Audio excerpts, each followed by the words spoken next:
a vida delas, que ela tinha que receber o azeite igual um aos outros. Ninguém podia ser maior do que a outra. É por isso que o Senhor repartiu o azeite a cada um segundo a medida que o Senhor colocou.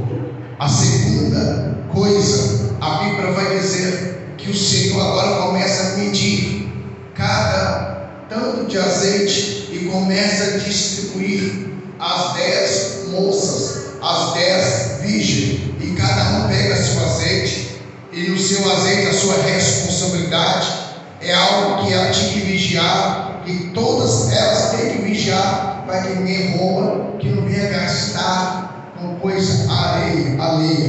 A Bíblia vai dizer o quê? Que o Senhor começa a determinar para elas em palavras: esse azeite é para que a sua lamparina ela não se apaga, que ela continua acesa. A Bíblia vai dizer, quando nós falamos de lamparina, nós falamos de luzes, nós estamos falando de claridade. E naquele momento o Senhor agora está dizendo para aquelas moças que a lâmpada dela é a claridade. Por que claridade, pastor? A claridade é o quê? Porque quem está em Cristo é uma nova criatura, ainda que anda em treva, mas Deus é a luz para clarear ele nas trevas.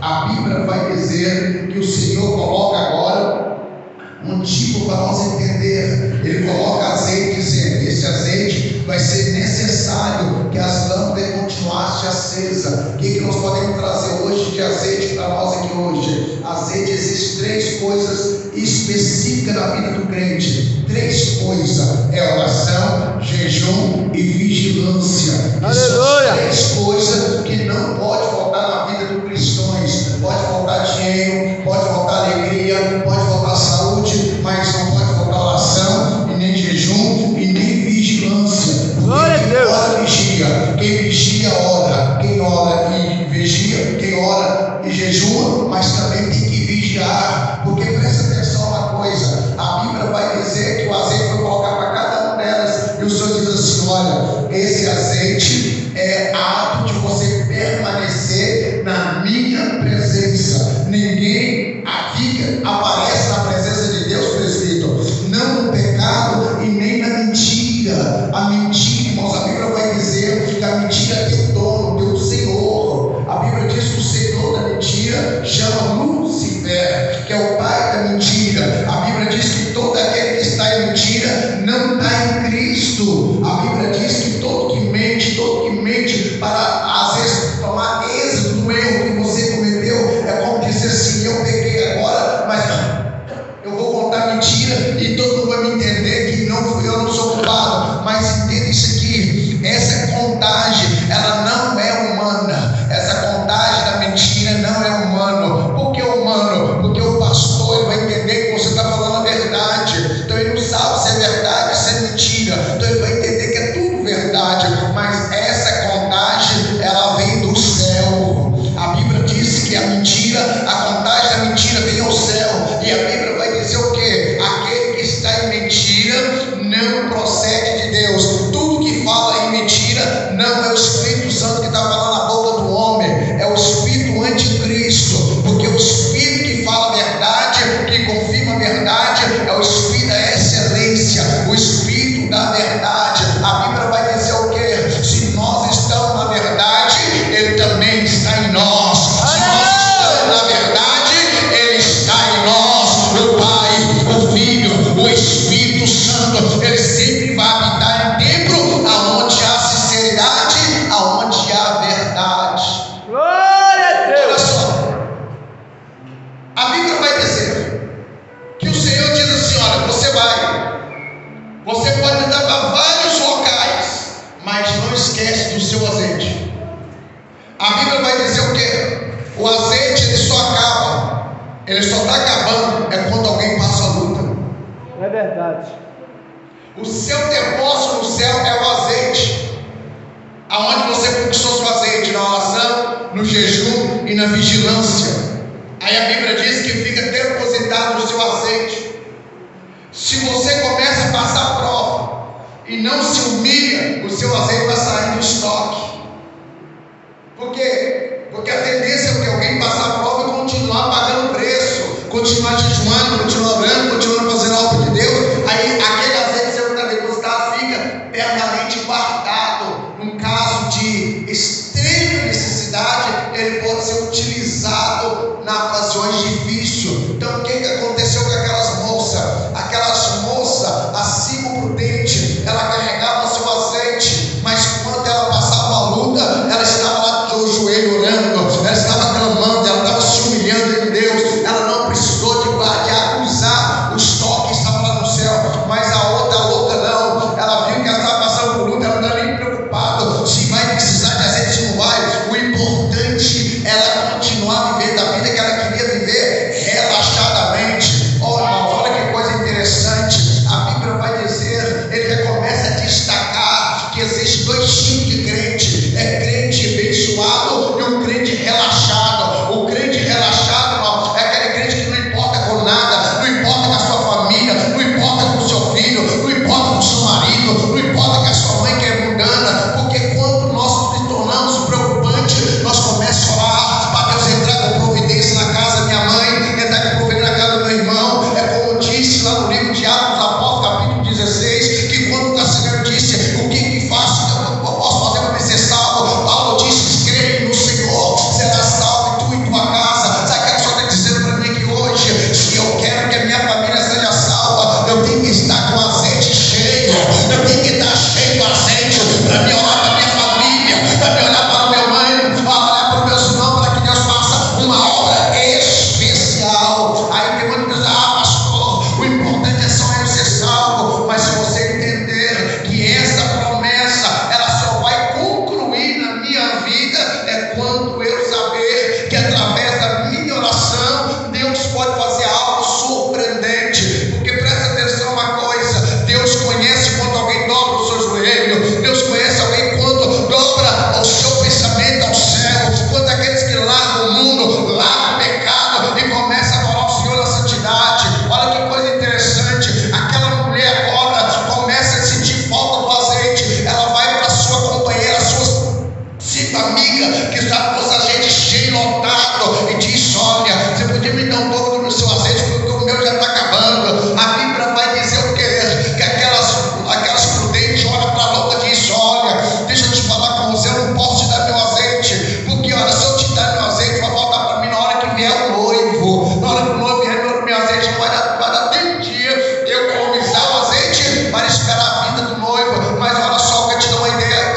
especial: se dá tempo, você sai correndo agora e vai na mercearia e compra azeite, para que antes que o noivo chegasse. Mas a Bíblia vai dizer o que, irmãos? Que aquela prudente não sabia a hora que há de vir o Filho do Homem. É a mesma coisa eu, é a mesma coisa você. Você tem que estar preparado, não preparar, você tem que estar preparado, porque quando o Senhor vier nas nuvens, Ele não vai parar no céu e dizer: espero você preparar, não. Ele já vai vir buscar um povo já preparado. E que é um povo preparado? É um povo que está na oração, é um povo que está no jejum, é um povo que está na santidade, é um povo que está correndo do pecado, é um povo que está vivendo uma vida de degradação, é um povo que está praticamente separou a sua vida, que se tornou nazireu. O que é nazireu, irmão? É nazireu, é um povo separado, que não contamina com o pecado. Ainda que o pecado chega perto dele, ele foge do pecado, porque ele é separado. Então a igreja do Senhor tem que ser separado, separado para a glória, é separado para a honra, é separado para ser usado, é separado para receber a palavra, aquela palavra que disse no livro de Marcos 16: ide ao todo mundo pregar o evangelho a toda criatura. Então eu, você, temos que estar separado. Nós temos que estar separados. Sabe por que nós temos que estar separados? Porque na hora que o noivo chegar, se ele te separou da forma que ele quer, ele vai te levar. A Bíblia diz que quando as nécias correram para buscar, foi a conta dela sair da presença da prudente, o noivo desce. Na hora que o noivo desce, ele abre a porta. Você pode ver que quando o noivo chega, ele abre a porta dizendo: quem está preparado entra. a Bíblia diz que quando ele abre a porta, ele encontra só 5, e as 5 entram. E na hora que as 5 entram, sabe o que Deus faz? Ele fecha a porta para lá de fora. Aleluia. Está no livro de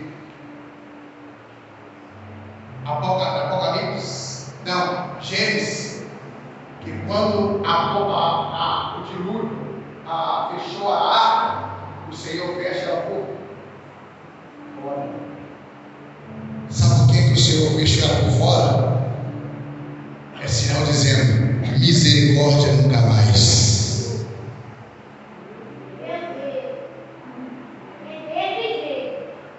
Por quê? Porque se Deus fechasse por dentro, ia haver misericórdia, presbítero. Mas Deus fecha por fora, sabe por quê?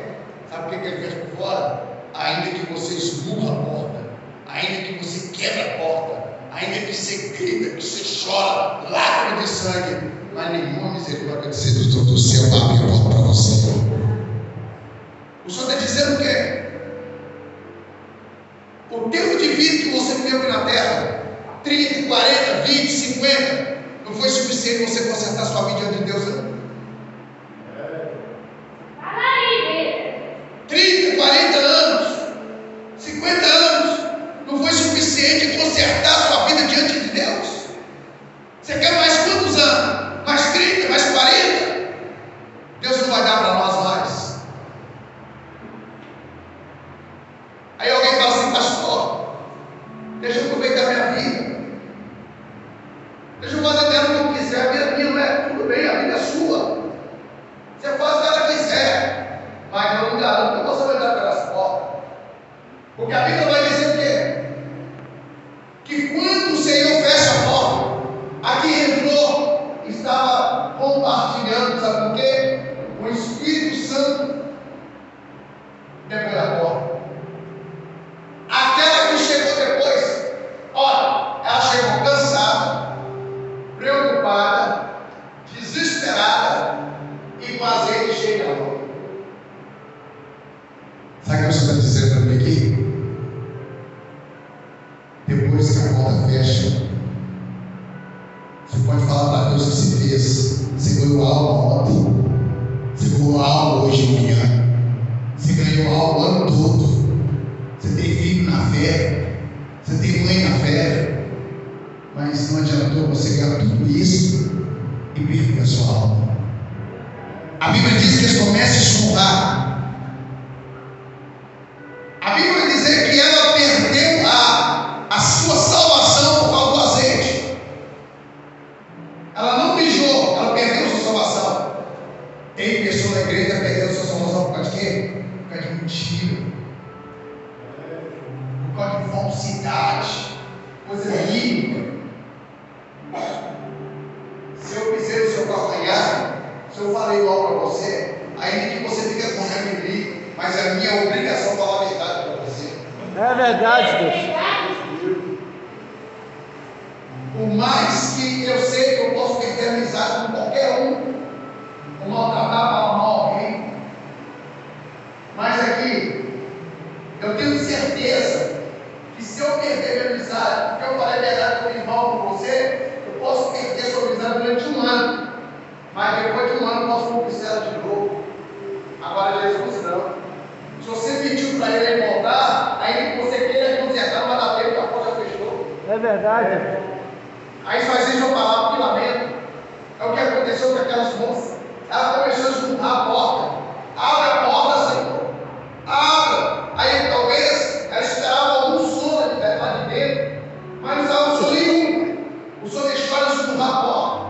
Porque olha só, ela esperava que quando ela batisse a primeira porta, ela esperava uma palavra. Que palavra é essa? Espera que eu vou abrir. O Senhor ficou calado, presbítero. Presbítero, o Senhor ficou calado e deixou ela esmurrar a porta. Sabe qual é a tendência de alguém esmurrar a porta?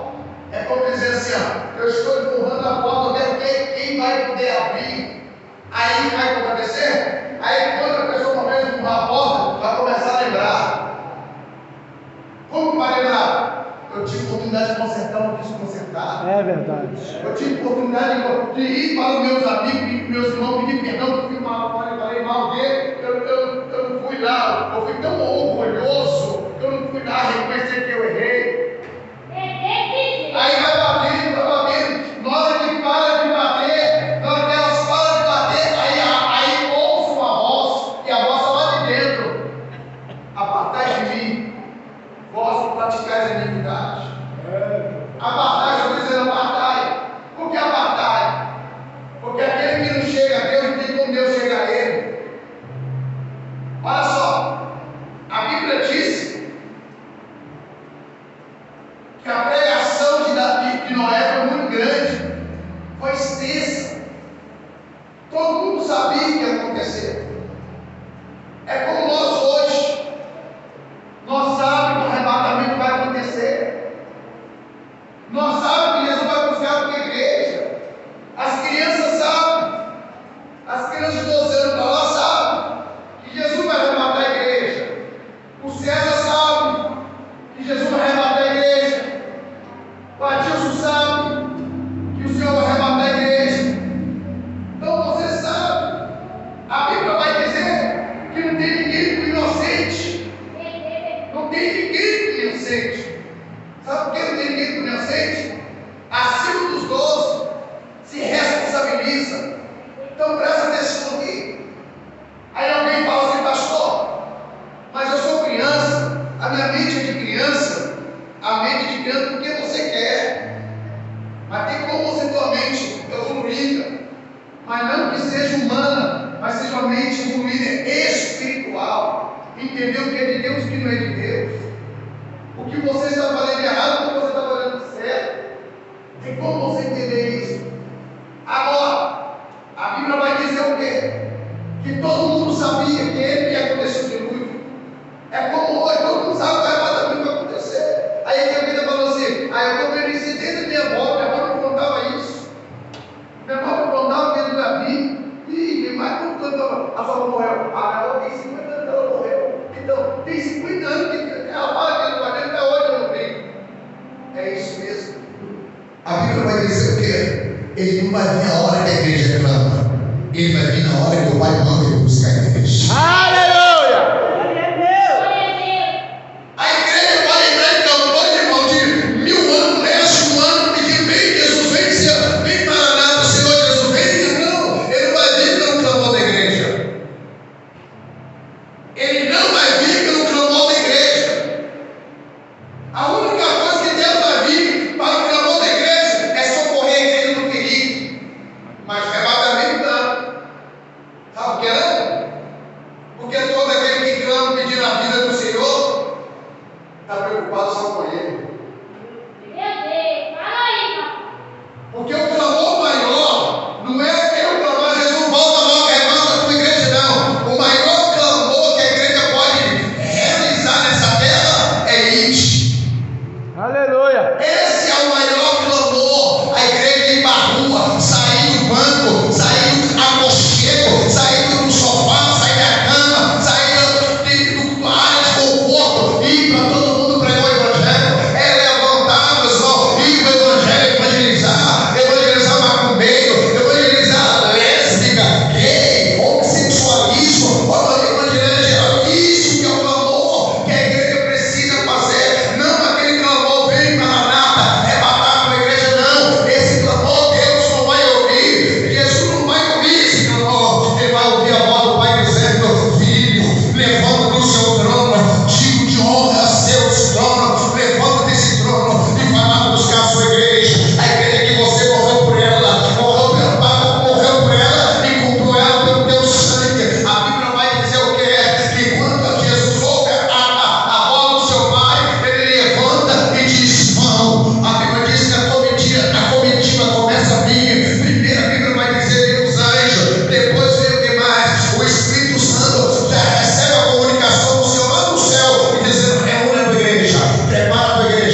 No livro de Apocalipse, capítulo 3, 7.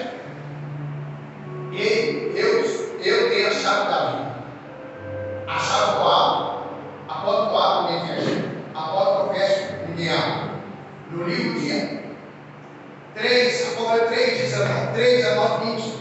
Eu repreendo e castigo todo aquele que eu amo. Mas eis que eu estou à porta e bato. Se alguém abrir, eu entrarei, estarei com você e você será comigo. Nessas questões, a Bíblia está dizendo no livro de 3,19, dizendo assim: ainda eu não vi, mas eu estou na porta. Aleluia. Para mim vir, eu tenho que entrar na dentro de casa. A porta que dá acesso à minha entrada. Que porta é essa? Que porta é essa? Que porta você está falando dessa? Está batendo para entrar. Coração. Hã? Coração. A Bíblia diz que ele quer entrar na intimidade da sua vida. Ele quer entrar na intimidade.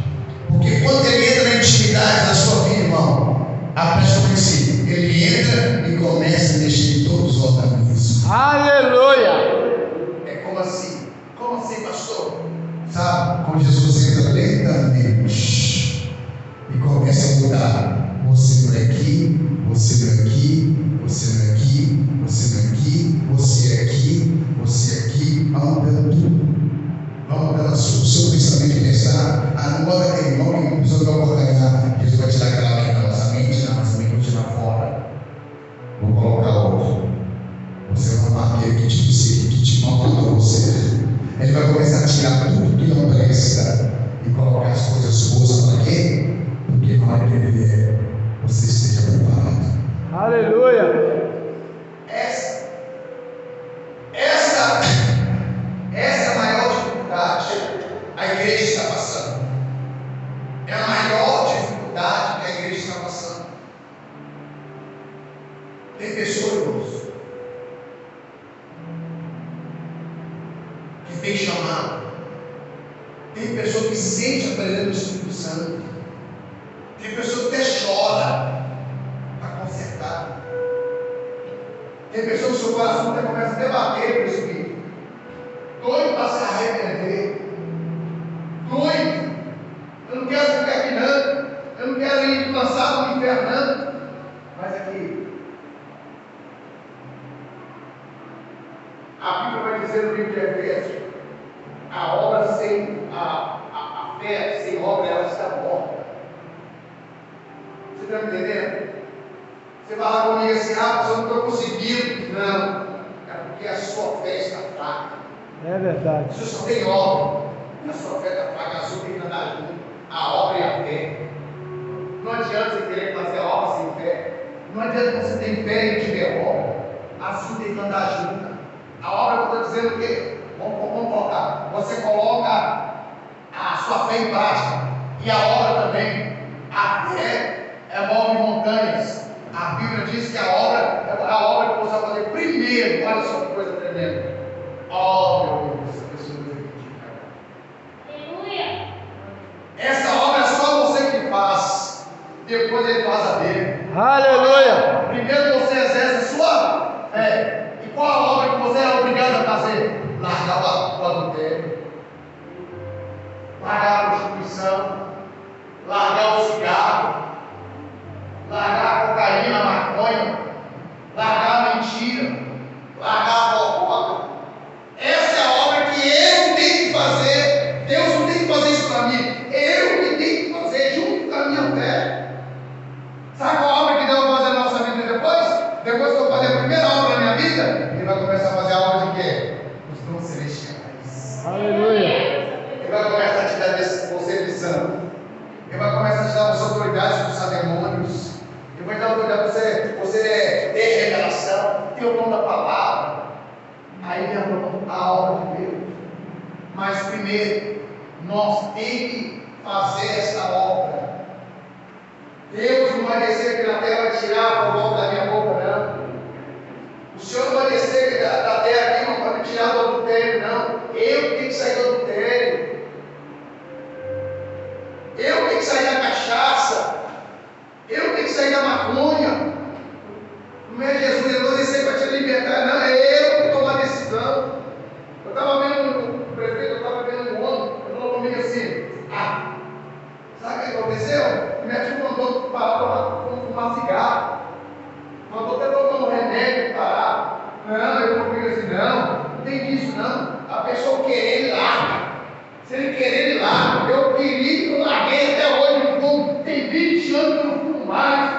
Sabe o que é isso, irmão?